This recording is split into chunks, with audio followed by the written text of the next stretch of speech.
for a long time. And the reason why I'm pushing it, there are big names involved. Yes. Okay. And I will not beat about the bush. There are institutions that were given money by NASA. This is pensioners' funds. If you follow where that money went to, it went to my shift, my accounts out. Yeah, in the good work fertilizer. But I now can go. Report coming through. I wrote to the president.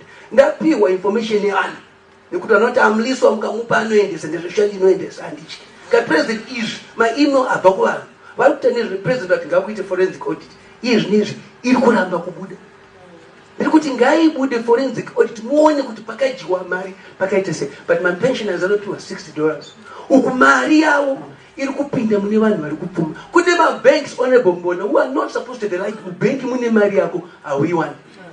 Are you with me? So I just want to close by saying kuti we need to understand the RBZ debt. Makaunza nyaya kanaka kuti munhu wese ngaite sei ngabhadhe zvinhu zvakatora.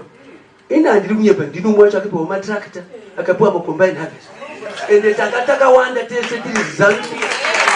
Shipping system yataura neava kuti chero ini ndakati matractor ndinawo ndapiwa ndogobhadhara chii. So the majority will always have their way, the minority will have their say. Saka zveshua takatidira jecha kuti aiwa atibhadhara masitato tikati hapana zita remunhu rinobuda. Kasi kana land reform yapo futi miwo pindirawo mupiwewo hamurambidzwi.